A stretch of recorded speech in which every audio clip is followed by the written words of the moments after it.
The Cenozoic era is the story of Earth after the dinosaurs vanished. 66 million years ago, the asteroid left behind a damaged world of ash, darkness, and empty spaces. But from those empty spaces, small mammals stepped out, forests returned, oceans changed, mountains rose, and life began building a new planet. Tonight, we explore what Earth became after the dinosaurs, how mammals rose into that open world, and how this age eventually led to whales, horses, primates, and human beings. Picture a creature the size of a rat, hiding in a burrow while the sky burns. Above it, the world is ending. Below it, in the dark and the quiet, something is waiting.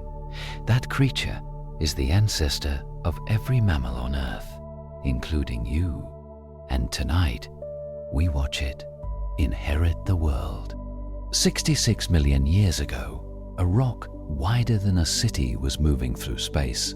It had no mind, no purpose, no reason to know what waited below it. Earth turned quietly beneath it, covered in forests, rivers, inland seas, nesting grounds, and the enormous living bodies of animals that had ruled the land for more than 160 million years. Then the sky opened. The asteroid struck near what is now the Yucatan Peninsula. In a single instant, rock became vapor. The sea rose into walls of water. A fireball spread outward faster than sound. Then the debris the impact threw into the upper atmosphere rained back down across the entire globe, each piece re-entering like a small meteor, heating the air from above until the sky itself became an oven. But the worst effect was slower and colder. Dust, sulfur, and ash hung in the upper atmosphere for years, blocking sunlight. Plants died. Animals that depended on plants died. Animals that depended on those animals died after them. The food chain did not collapse from the top down. It collapsed from the bottom up, taking everything above it along. 75% of all species on Earth were gone. The asteroid could not reach underground. In burrows dug into the Earth by small nocturnal mammals that had spent 100 million years learning to stay out of the way of giants, something was still breathing, small, modest, unremarkable by any standard the previous world would have used. They had survived the age of dinosaurs precisely by avoiding attention, by staying small, by coming out at night, by eating whatever could be found. Weakness had been their strategy, and weakness turned out to be the only strategy that worked on that particular day. The fires burned out, the dust began, very slowly, to settle. And what grew first in the ruins was not the strong. Imagine the silence of it. A blackened forest floor, soft green fronds uncurling where giants had fallen. No enormous footsteps shaking the ground, no shadow of a long neck crossing the light, just ferns, spreading quietly across scorched earth, covering ash and open places with the patient green of recovery. The fossil record carries this moment as a clear signal, a sudden abundance of fern spores in rock layers directly after the impact. Ferns don't need pollinators. They spread from spores that survive in darkness, in poor soil, in places other plants can't yet hold. They came back first, then other plants, then, slowly, the animals that depended on them. But the world those animals returned to was structurally different from the one that had existed the week before. Every large ecological role on land was empty, and the creatures in the burrows were about to discover what that meant. The first 10 million years after the extinction were not a dramatic age, not because of what was there, because of what was possible. With every large ecological role vacant, mammals began trying every shape, size, and lifestyle almost simultaneously. No template existed. The rules that had governed land life for 160 million years had been erased in a geological instant. What replaced them was less like an answer and more like a question the world was asking of every creature still alive. The planet was warm. No polar ice caps like the ones we know today. Tropical forests spread across wide latitudes. The air was humid, the land was open, and every role the dinosaurs had filled was standing completely empty. The mammals that moved into this vacancy were still modest. Many were no larger than rabbits or cats. Evolution does not announce a plan. It tries small experiments, generation after generation, and keeps whatever survives. Some climbed trees, some dug, some hunted insects along the forest floor. Some moved through the canopy with grasping hands and forward-facing eyes, tiny primate ancestors no larger than squirrels, already carrying the two things that would matter most across the next 60 million years. Hands that could grip rather than just clutch, and eyes that could judge the distance between branches. But the most surprising story of those early years was not in the trees, it was at the water's edge. Among the early hoofed mammals, distant relatives of what would eventually become hippos and whales, one animal kept returning to rivers. Not dramatically, not all at once, just repeatedly, generation after generation, spending more time near the shallow edges of warm streams, something in the water pulling it back each time. Bones remember habits. In early whale ancestors like Pakicetus, the ear bones already carry signs of a life connected to water. The inner ear structure shifting, nostrils slowly migrating toward the top of the skull. These were not dramatic changes visible in any single lifetime. They were the first quiet notes of something that would take millions of years to finish. Nothing in that moment knows the future. No animal stands at a riverbank and sees blue water, deep songs, or migrations across entire oceans. A small creature follows food, pressure, instinct, and survival. That is how the Cenozoic works. It does not begin with a roar. It begins with a mammal stepping into water, a primate reaching for a branch, a nocturnal survivor leaving its burrow for the first time into a world with no giants left in it. None of them ask permission from the ruined world. Life, given open space, moves into it, not boldly, not dramatically, without stopping. But the Paleocene was only the beginning of the warmth. Around 56 million years ago, Earth developed a fever.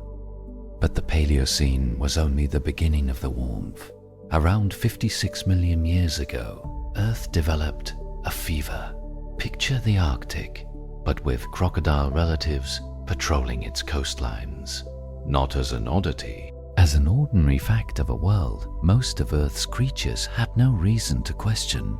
Palm-like plants growing at latitudes where today you would find tundra. The poles still dim in winter, still dark for long stretches, but not cold enough to freeze. This was the Eocene, and for millions of years it was simply the world. A greenhouse planet, warm from pole to pole, with forests reaching into places that today belong to ice. Into that warmth, mammals ran.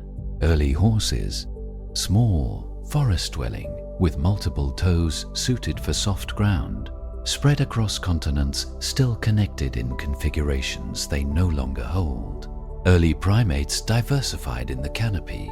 In competition for fruit among dense leaves, color vision emerged in the primate lineage. the ability to see a ripe fruit against a background of green.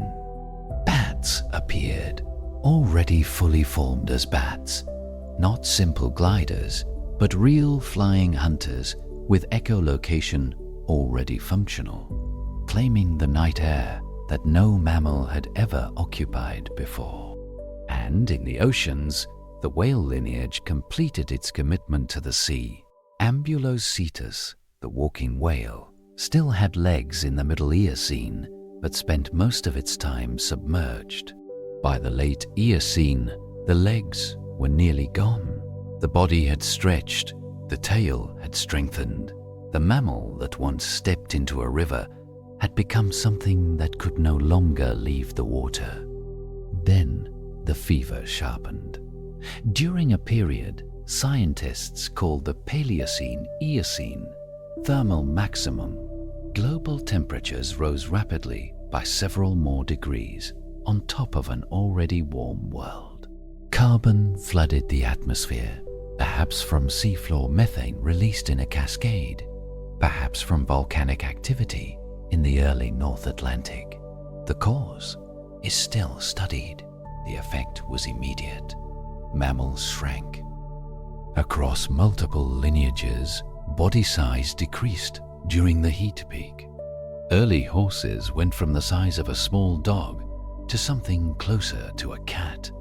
Not because they failed, because a smaller body needs less food and releases heat more efficiently. Life was negotiating with the temperature, and the negotiation left a signature in bone that scientists can still read today. A hot world made animals smaller. That detail matters. It reminds us that adaptation is not always becoming larger, stronger, or more impressive. Sometimes survival means needing less, a smaller body, a shorter life, a form tuned to scarcity. The fever eventually broke.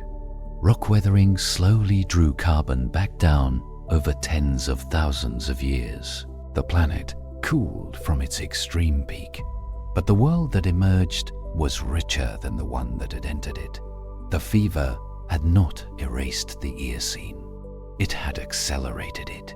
And in that accelerated, overheated world, nature was running a different kind of experiment with the question of size. The post-dinosaur world had left every large ecological role open, and that vacancy posed the same question to every predator still alive. How large can you get? And what happens when the world that made you changes? The answers were stranger than anything familiar with the modern world might expect. In the hot, humid forests of what is now Colombia, a snake grew to sizes that depend on heat to explain. Cold-blooded animals are constrained by ambient temperature. The warmer the world, the larger the possible body. Titanoboa was not an accident. It was a physical consequence of an overheated planet, more than 12 meters long, possibly over a ton in weight, moving through swamp water without hurrying, without needing to. In South America, isolated from other continents for tens of millions of years, birds had become the apex predators.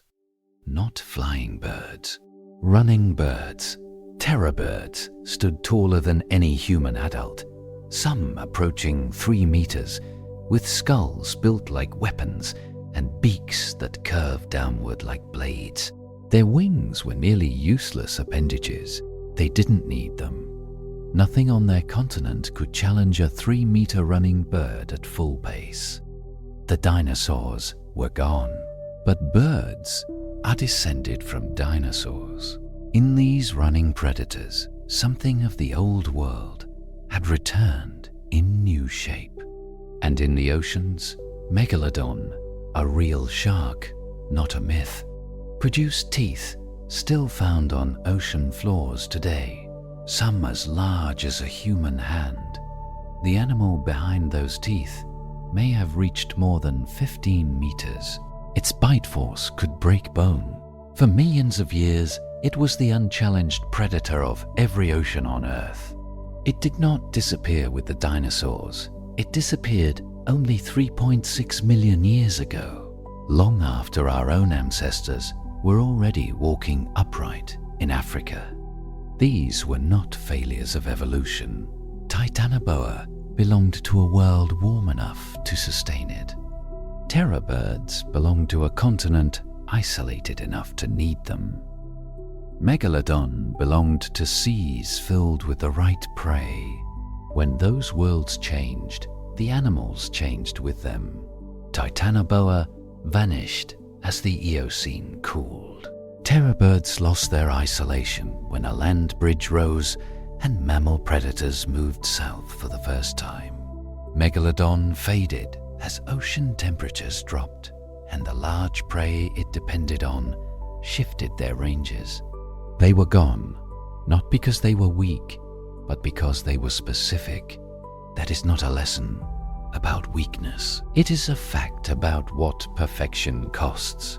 Beneath all of it, the forests, the fever, the monsters, the planet itself was never still.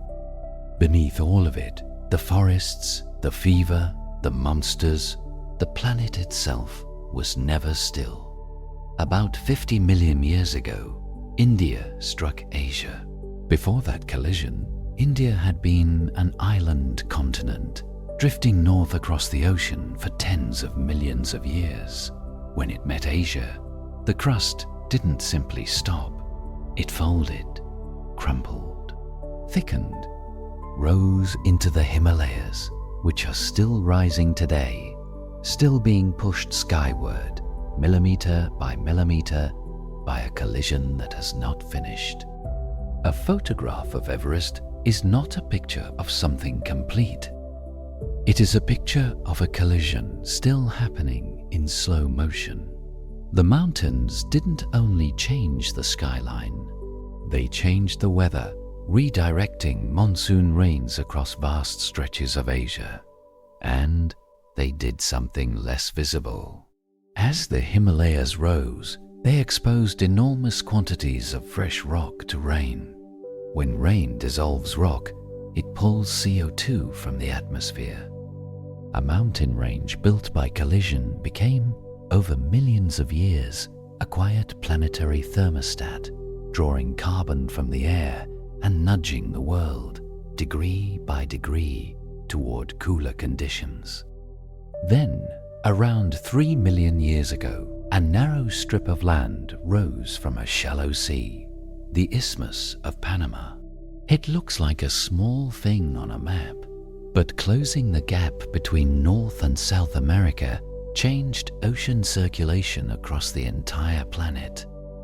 The Gulf Stream intensified, carrying more warm water north toward the Arctic. And strangely, all that warmth in the North Atlantic meant more evaporation, more moisture arriving at high latitudes in winter, more snow falling, and less of it melting each summer. The current that warmed northern Europe also began feeding the glaciers that would define the ice ages. The isthmus was also a bridge. Animals crossed between North and South America for the first time in tens of millions of years. It was not a peaceful exchange.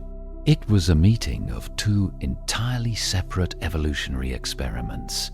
Predators entered new lands. Prey met unfamiliar hunters. Not everything survived the encounter. Through all of it, the rising mountains, the closing seas, the rerouted currents, no animal felt the motion. The plates moved at the speed of growing fingernails.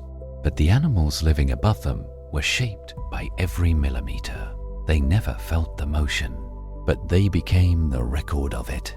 As mountains rose and currents shifted, the great tropical forests that had covered the continents began, very slowly, to pull back. As mountains rose and currents shifted, the great tropical forests that had covered the continents began, very slowly, to pull back. In the spaces they left behind, something new spread under open sky. Grass. It seems ordinary now.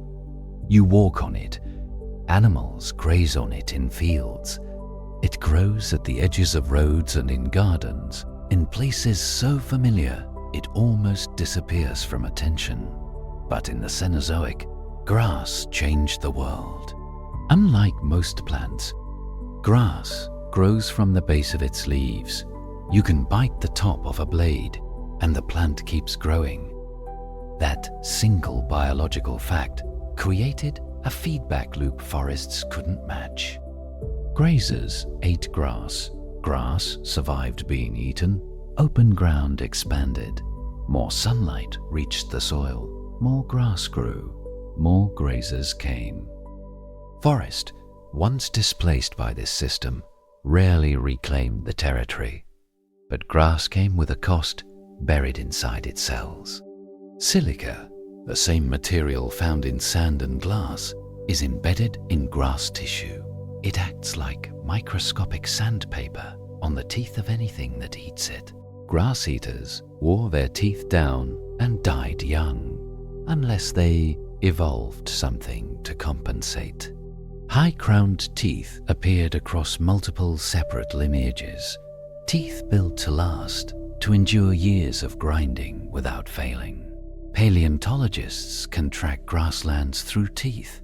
A tooth becomes a climate record. A jaw becomes a map of vanished plains. When high-crowned teeth appear in a sediment layer, they tell scientists almost precisely how far the grasslands had advanced at that moment in time. Open grassland changed everything about how predators and prey moved through the world. A forest is a world of cover and concealment. A grassland is a world of distance. Predators could be seen from half a kilometer away, and prey could see them back. What mattered was no longer concealment alone. It was speed, endurance, the ability to read a landscape across distances that forest life had never required. Prey animals grew longer legs. Hooves consolidated from multiple small toes into single structures optimized for flat ground. Horses moved across the Cenozoic, from small multi-toed forest browsers to the animals you would recognize today. Every transitional step preserved in rock. Every change in tooth and leg and body readable directly from sediment. Predators answered differently. Cats refined explosive short-range attack, stealth, then the sprint. Dogs went the other direction, coordination, endurance, the long pursuit, running prey to exhaustion over distances no solitary predator could cover alone. Two completely different answers to the same open question. By the Miocene, roughly 20 million years ago, grasslands had become one of Earth's great ecosystems. The roots of the Serengeti reach into this cooling. The prairies, the steppes, the pampas, all children of a plant that grew from the bottom and could not be killed by being eaten. The world was no longer the lush, tropical, endlessly forested Eocene. It was sharper, more seasonal, more demanding, and the animals inside it were beginning to look familiar.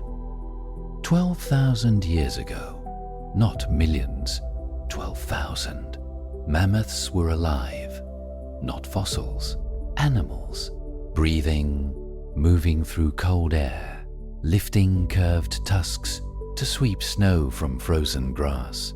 Woolly mammoths stood more than 3 meters at the shoulder, built precisely for the cold, open steppe they lived in.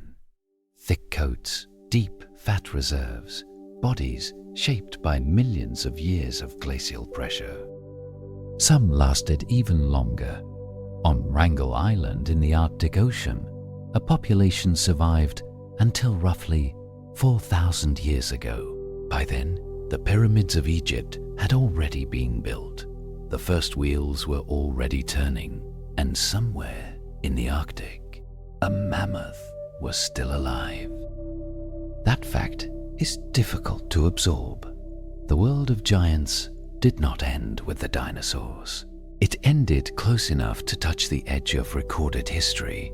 The Pleistocene, the great ice age cycles that began about 2.6 million years ago, built a world where size had direct survival value. A larger body retains heat more efficiently. In a world of kilometer-thick ice sheets and long Arctic winters, being large was not a luxury. Giant ground sloths stood as tall as elephants when they rose on their hind legs. Their claws were enormous, their sheer mass making them nearly immune to most predators alive at the time. Glyptodons, relatives of armadillos, moved through grasslands inside shells that could weigh hundreds of kilograms, like living armored rooms. In Australia, a wombat relative the size of a rhinoceros crossed open land. In Eurasia, cave lions larger than any living today shared the steppe with woolly rhinoceroses. These were not mythological creatures. They walked the same ground you walk on. The ice ages were not a single freeze. They were a rhythm, glaciers advancing and retreating on cycles driven by subtle shifts in Earth's orbit and axial tilt. During glacial peaks, ice more than a kilometer thick covered much of Canada and Scandinavia. Sea levels dropped over 100 meters. Coastlines moved outward by hundreds of kilometers. Land bridges appeared where ocean had been, including Beringia, the vast cold landscape connecting Asia and North America across what is now the Bering Strait. Across that land bridge, something new was arriving.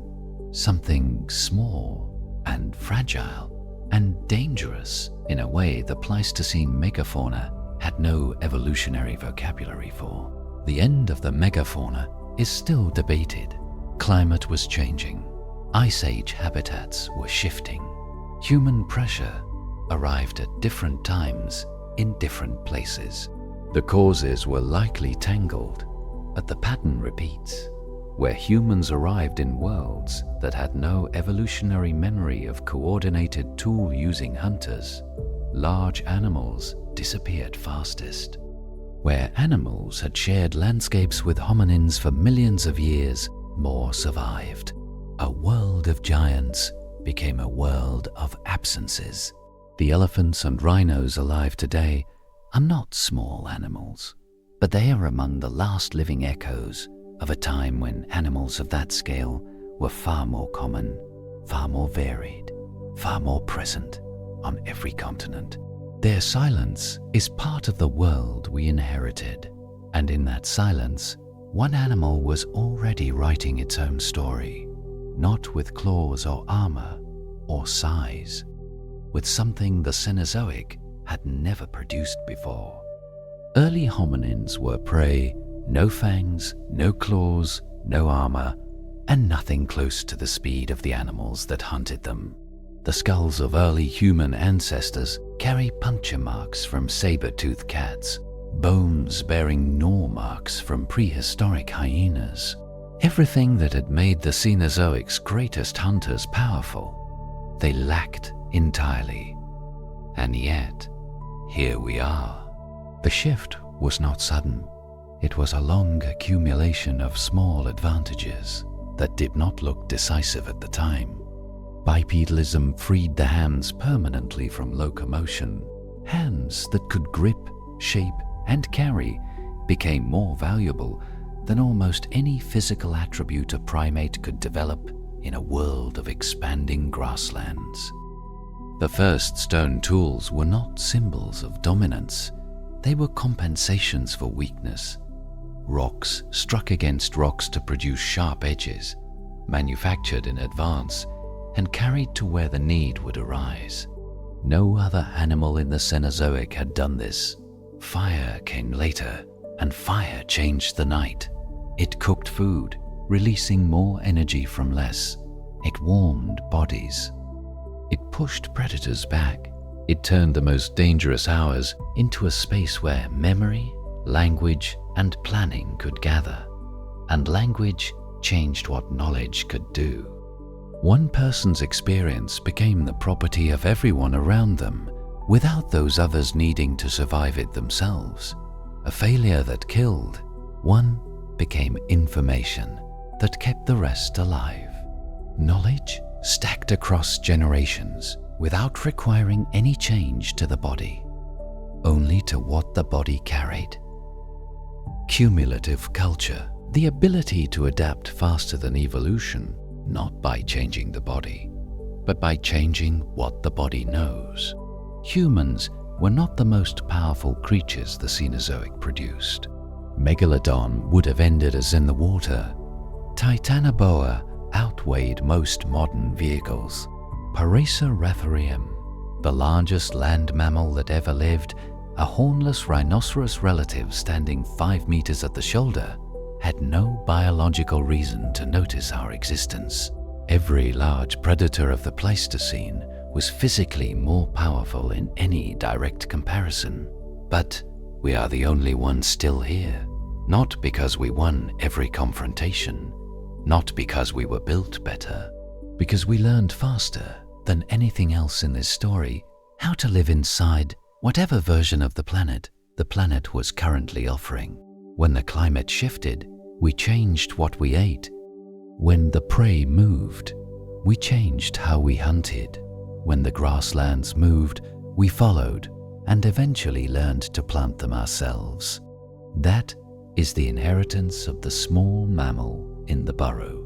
Not strength, not armor, adaptability. The circle that opened in the first moments of this story, the small creature below a burning sky, closes here. 66 million years later, the creature from that burrow is still small by the standards of the giants it shared the planet with. But it is the only one left, and it knows the names of all the others. Everything in the Cenozoic is still present around you. Everything in the Cenozoic is still present around you. The bird outside your window is descended from the only dinosaur lineage that survived the impact. Animals that made it through by being small, hollow-boned, feathered, and adaptable enough to outlast a world being rebuilt from ash. The dinosaurs did not all disappear. Some of them wake before dawn and sing. The whale moving through modern seas still carries traces of land in its body. Tiny pelvic bones remain inside it, no longer legs, no longer useful, but present. The mammal that once stepped into a river carries the echo of that first step in structures buried deep inside a body now built entirely for the ocean. The horse in a field carries the memory of forests in its oldest lineage and the memory of grasslands in its teeth, its single consolidated hoof, its legs built for speed across open ground. The cat curled nearby still carries the explosive musculature and retractable claws of a predator lineage refined across millions of years of open country hunting. Even in a living room, the body is built for a calculated sprint. And you are a Cenozoic animal too.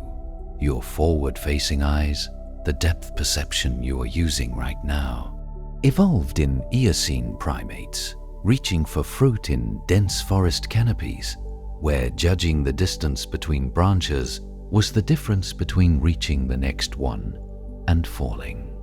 Your hands, the grip, the precision, the ability to feel the difference between surfaces were refined across tens of millions of years of tree-dwelling animals that needed to hold, assess, and carry. Your capacity for long-distance movement, the endurance, the sweat glands that cool you as you go, the tendons that store and release energy with each stride, was shaped by millions of years of open ground pursuit by ancestors who could not outrun their prey, but could outlast it. None of this arrived from outside the story. You did not arrive separate from it. You are its most recent chapter. So, let the thought settle now, like sediment drifting slowly to the floor of an ancient sea.